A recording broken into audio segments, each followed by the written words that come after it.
Hi guys, इस video में हम लोग बात करेंगे जो भी स्टूडेंट्स अगर आप लोग क्लास 12th में है और एनआईएस के साथ अपना एनरोलमेंट कर रखा है तो हम लोग फिजिक्स का पेपर आपके साथ डिस्कस कर रहे हैं। इसमें लास्ट ईयर का पेपर है, उसका सॉल्यूशन भी हमने लिख रखा है। तो प्रॉपर्ली हम लोग डिस्कस करने वाले हैं कि कैसे आपको सॉल्यूशन लिखने चाहिए, क्या आपकी प्लानिंग होनी चाहिए एग्जाम्स में, और ये पीडीएफ भी फॉर्मेट हम आपके साथ शेयर करने वाले हैं। बाकी सब्जेक्ट्स के भी ऑलरेडी हम लोग ने वीडियो अपलोड कर रखे हैं, तो आप उसे भी चेकआउट कर सकते हो। अगर पहली बार चैनल पे आए तो सब्सक्राइब जरूर कर लेना, सो डेट कि आगे जो प्रीवियस पेपर है वो मिस आउट ना हो जाए और बाकी जो टॉपिक्स इंपॉर्टेंट टॉपिक्स आने वाले हैं वो आपसे मिस। तो यहाँ पे हम लोग देख रहे हैं कि प्रीवियस ईयर 2021 का सॉल्यूशन है इसमें, जो क्वेश्चन पेपर उस समय पे आया था। तो इसमें मैंने कुछ नोट्स आप लोगों के लिए दे दिया है जो क्वेश्चन पेपर एग्जैक्टली होता है। तो क्वेश्चन पेपर में 4 सेक्शंस रहते हैं, उसके बेसिस पे देखा जाए तो सबसे पहले एमसीक्यूज रहते हैं, तो ये एमसीक्यूज आपका हो गया। एंड उसके बाद से एमसीक्यूज 10 रहेंगे, तो 10 के हमने आंसर यहाँ पे दे रखा है कि इसमें क्या रहता है, तो आप इसको पढ़ के इसका सॉल्यूशन बना सकते हो। और आगे मैं आपको दिखा देता हूँ। जो क्वेश्चन नंबर 11 है, इसमें डेफिनेशन पूछ रहा है सिंपल इलेक्ट्रिक डाइपोल मूवमेंट का। तो आपको डेफिनेशन देना है, उसके बाद से जो इमेज अगर ड्रॉ कर देते हो तो ज़्यादा बेनिफिट रहता है। उसके बाद से एसआई यूनिट लिख दोगे। सेम वे आपसे दो एप्लीकेशन पूछा रहा है फोटो सेल का, मोस्टली थ्योरी रहता है, न्यूमेरिकल्स बहुत कम रहता है, उसके बारे में भी डिस्कस कर लेंगे। तो इस तरीके से आपको अपना आंसर लिखना है। Newton's formula for velocity of sounds in air, तो उसके बारे में आपका इक्वेशंस भी लिखना है। लाप्लास करेक्शन क्या था वो भी लिखना है। एंड उसकी बेसिस पे आपको जो है थ्योरी भी लिखना है। तो इस तरीके से आपका मैन्युफैक्चर होना चाहिए क्वेश्चंस। क्वेश्चन नंबर 14 पे देखा जाए तो 2 नंबर का क्वेश्चन है, उसके बेसिस पे आपको आंसर देना था। तो ये एक छोटा सा डेफिनेशन डेरिवेशंस आप कह सकते हो, तो वो आपको यहाँ पे करना है। क्वेश्चन नंबर 15 भी कुछ इसी तरीके का था, जिसमें आपसे फ्यूजन और फिजन के बारे में पूछ रहे हैं, उसके बेसिस पे आपको अपना आंसर लिखना है। ये पीडीएफ आप डूनविनर वेबसाइट पे जाके डाउनलोड कर सकते हो, वहाँ पे ये फ्रीली अवेलेबल है। ठीक है। अब यहाँ पे आपसे पूछ रहा है कि सेमीकंडक्टर के कंडक्टिविटी के बारे में, तो उसके बेसिस पे आप यहाँ पे बताओगे कि टेम्परेचर बढ़ाने पे कैसे अफेक्ट करते हैं। तो ये चीज़ आपको पता भी है कि टेम्परेचर जब भी किसी मेटेरियल को बढ़ाते हैं तो उसमें इलेक्ट्रॉन जो है वो वाइब्रेशन ज़्यादा करता है, तो उसकी मोबिलिटी ज़्यादा हो जाएगी, इलेक्ट्रिसिटी ज़्यादा वो कंडक्ट करेगा। तो ये प्रोसेस है। उसके बाद एक छोटा सा न्यूमेरिकल्स है, न्यूमेरिकल्स को मैंने यहाँ पे बहुत ही अच्छे से समझा रखे हैं, तो ये कर लेना है आपको। एंड क्वेश्चन नंबर 18 है, तो इसमें भी आपको न्यूमेरिकल्स ही था, लेकिन ये बहुत ही इजी फॉर्मूला बेस्ड न्यूमेरिकल्स है, तो आप इसे कर सकते हो आसानी से। ठीक है।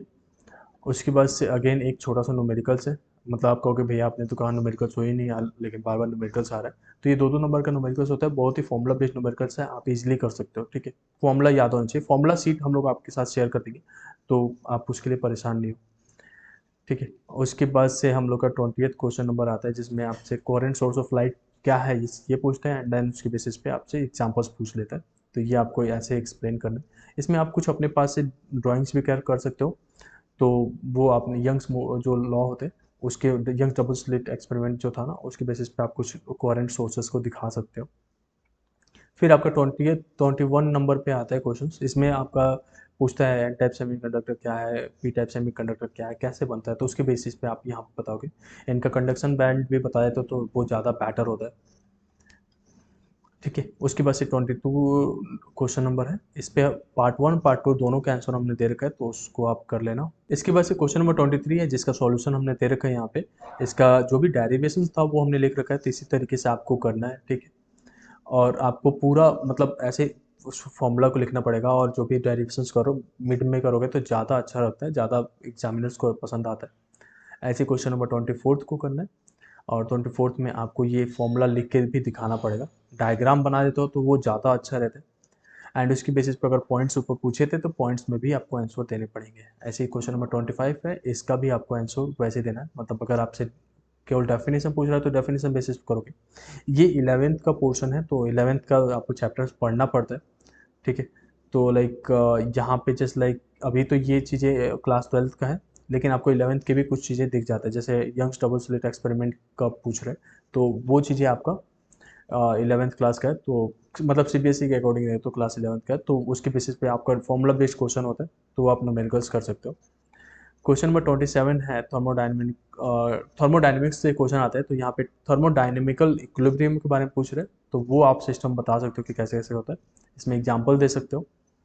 उसके बाद से अगर डिफरेंशिएट पूछ रहा है आपका, तो डिफरेंशिएशन को ऐसे कुछ आप बता सकते हो कि डिफरेंशिएट करके एक कॉलम दूसरा कॉलम एंड देन उसमें डिफरेंशिएट कर सकते हो, जिससे टीचर्स को ज़्यादा आसानी से पा सके कि आपने सही लिखा है कि नहीं लिखा।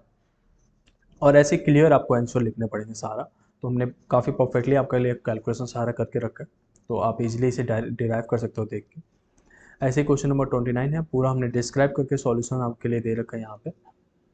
फिर उसके बाद से इमेज भी बना रखा है, कुछ ऐसे इमेज आपको फेजर डायग्राम आपको भी बनाने पड़ेंगे, ठीक है। उसके बाद से क्वेश्चन नंबर हमारा जो है 30th है, जिसमें आपसे एक न्यूमेरिकल छोटा सा पूछा गया, तो उस न्यूमेरिकल के बेसिस पे आपको सॉल्यूशन देना है। इसमें और पार्ट भी है जो हमने स्किप कर दिया बनाने के लिए, तो अगर आप कहना तो हम लोग उसे भी कवर कर लेंगे।